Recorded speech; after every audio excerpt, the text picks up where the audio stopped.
Tubasuhuze kandi tubahe ikaze inshuti mukunzi wahisemo gukurikira IGIRE TV. Tugerageza kubacukumburira tukabagezaho ibiganiro bibubaka, twibanda cyane cyane kugufasha abantu kwigira bagakora ibikorwa bibateza imbere, ndetse ibiganiro byacu dukora buri munsi nibyo kwigisha abantu gutera intambwe yo gushaka uko baba ba Rwiyemezamirimo bakomeye. Nukomeza kudukurikira uzunguka byinshi bizagutinyura mu kwihangira imirimo izakugeza ku nyungu. Turanakwibutsa kandi gukora subscribe wowe utarayikora no gukora share ku bantu bawe kugira ngo iyi video igere kure, kandi twizeye ko iri bufashe benshi.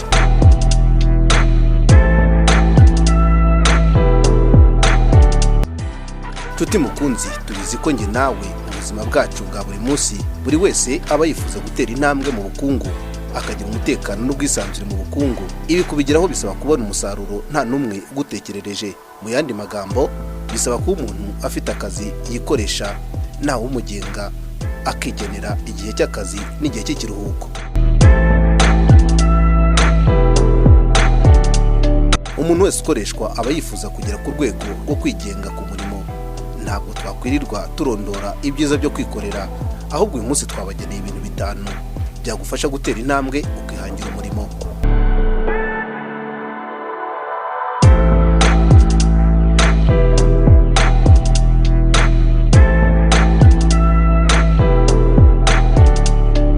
Icya mbere ni ugutinyuka ugashyira mu bikorwa igitekerezo cyawe. Iyo wumva ushaka kwikorera umurimo wawe, ikintu cya mbere ugomba gukora ni ugutekereza ugashaka ikintu wakora kizajya kikwinjiriza amafaranga, kandi ugafata umwanya wo kwiga isoko n'imikorere y'igikorwa ugiye gutangira. Ubundi ugatinyuka ugatangira umurimo wawe witekerereje kandi wumva ukunda utaguteye isoni.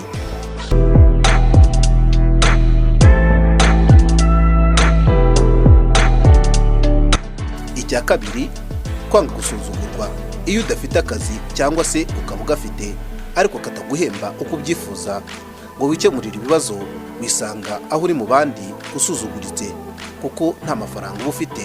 Amafaranga burya ahesha ishema nyirayo, kuko nta muntu n'umwe uzifuza kubana nawe udatunze. Ikindi kandi, iyo umuntu agukoresha aba azi ko amafaranga agutunze yose ari we uyaguha. Aragusuzugura akumva yagukoresha n'ibyo mutasezeranye, kandi ukabikora ndetse ukanasuzugurika bigayitse, kuko aba nta kundi wabigenza. Iyo warambiwe bene ubu buzima rero, nibwo ufata umwanya ugatekereza icyo wakwikorera ukanga agasuzuguro.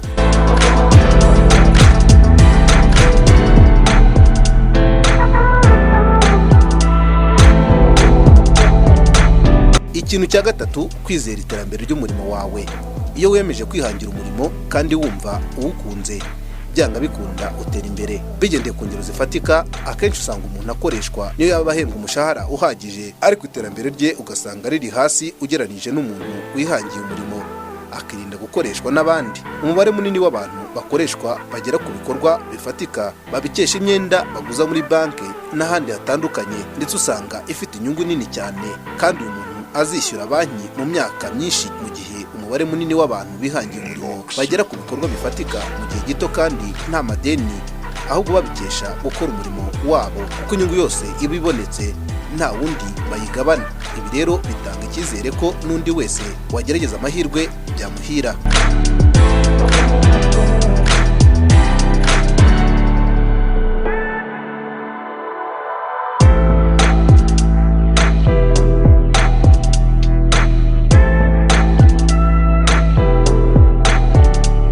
Icya kane, kubyaza umusaruro amahirwe. Nk'uko benshi bihangiye umurimo babihamya, iyo wamaze gufata umwanzuro ugatangira umurimo wawe uwushyizeho umutima, uko iminsi igenda ikurikirana ubona imiryango y'amahirwe n'umugisha uganisha ku iterambere. Hari benshi bifuza gukorana nawe, hari benshi muhura, ndetse hari n'abakugana utakekaga, kandi bakaguha amahirwe y'iterambere ry'umurimo wawe ku buryo utakekaga. Ugerageza kubyaza umusaruro amahirwe yose ubonye, kuko ari wo mugisha w'iterambere ryawe.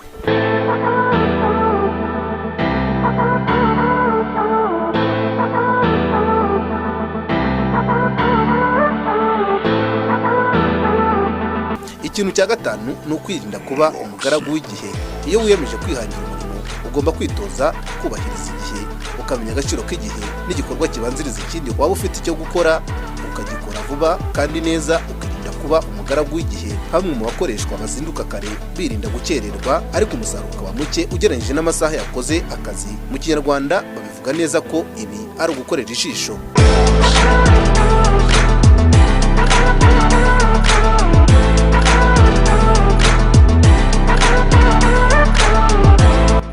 Uburyo butanu tukubwiye hari abatangiye kubukora kandi bibateza imbere.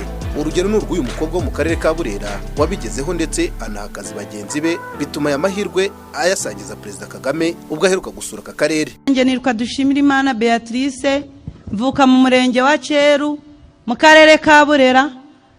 Navutse 1994, narangije 2016 mu ishami rya Hegi muri 9. Nyakubahwa Perezida wa Repubulika nyimara kurangiza amashuri nihangiye imirimo nk'umujeni, aho nateguye umushinga w'ubuhinzi bw'ibirayi. Nahereye kuri A1, none ubu ngeze ku bushobozi bwo kuba nahinga hegitari. Dushimirimana Beatrice.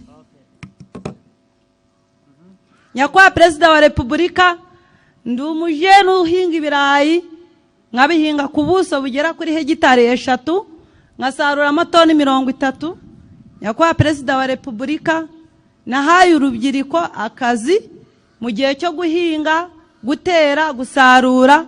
Nibura ku munsi nkoresha abakozi 30, mu gihe cy'isizeni nkakoresha abakozi 300.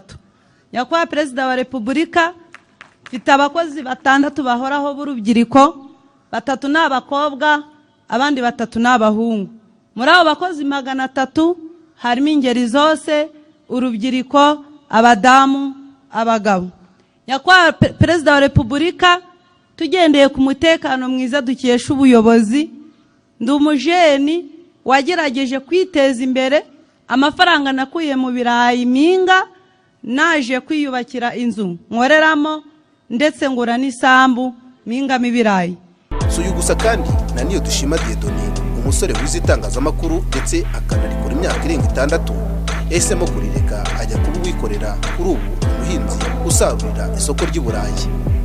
Dore uko igitekerezo cyo guhinga ngo cyamujemo. Habaho ibiganiro bitandukanye bica ku bitangazamakuru bitandukanye. Kavuga uti jewe kanaka natangije amafaranga 500, uyu munsi mpagaze gutya, naguze imodoka, naguze ikibanza, narubatse, ntunze urugo rwanjye, ndubona mituweli ngira gute, navuye ku bihumbi 5, ubu ngeze ku gaciro ka miliyoni 10. Kumva abantu nk'abo ngabo mu bitangazamakuru hari igihe kigera bakabitanga uwo mwanya. Nanjye rero ni muri ubwo buryo naje kubona amakuru y'umusore witwaga Diego wahingaga urusenda igashora. Hanyuma turaganira, numva ntibihagije, ndamusura, anyereka ibyo akora, anyereka urusenda, anyereka isoko ryarwo, anyereka uburyo agurisha, anyereka uburyo rweramo, anyereka ibishoro bishobora gusa kugira ngo hitahingwe, kugira ngo se igice gihingwe waba ufite aya n'aya wakwinjiza aya ngaya. Nyuma noneho nza no kumutumira mu kiganiro kuri televiziyo, turaganira, mbese habaho kumubaza amatsiko yose, yaba yuri kurikira iki kiganiro, yaba nayanjye bwite nayazamo. Nyuma rero haje kubaho ikintu navuga, kwibaze se umuntu wigira imishinga abantu akicara muri banki akamara imyaka 10 yigira abantu imishinga, ayibona ko umushinga uzunguka, akawiga, akawutanga, umuntu akagenda akawukora, akunguka ku bwenge bwawe. Wowe ni gute n'uwo batari nkuru ikaba yavamo ko yatanga isomo ku bandi bantu, ikagira ikibahindurira ku mibereho yabo? Ese wowe ntacyo yaguhinduraho? Habaho kuza kwibaza icyo kibazo. Niba uko ushobora kubona ayo makuru ko abantu bashobora kwikorera bakava kugira iciciro naka bakagera kuri iki ngiki, wowe watangaje iyo nkuru harya bafite amaboko 3 ukagira 2, bafite nese ukagira 1. Ese umutwe bafite ni 2, wowe ufite 1?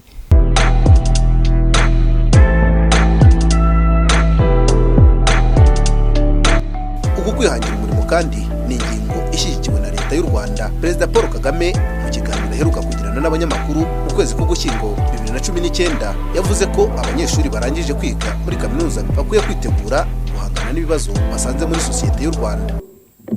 Warangije ishuri kubyishimira, natwe abandi mu gihugu twakiriye turabyishimira, ariko ntakagire uwibeshya ngo yibwire ko ibintu byoroshye gutyo gusuza ukinjira ahantu ibintu byose bikagenda neza. Ugomba kuza witeguye guhangana n'ibibazo. Hanze hari ibibazo twese bitureba duhangana nabyo, ntawe ukwiriye kuza ngo yagera hariya akavuga ngo ariko kuki mutambwiye ko hari ibibazo ahangaha, turabifatamo dute? Bazahura n'ibibazo, ariko kubera inyigisho babonye, kubera ubushobozi babonye, mbese bikwiye kuba byarabateguriye guhangana n'ibyo bibazo. Buri munyarwanda wese, ari uwarangije kera, ari utararangiza, ari abandi bose bahura nabyo.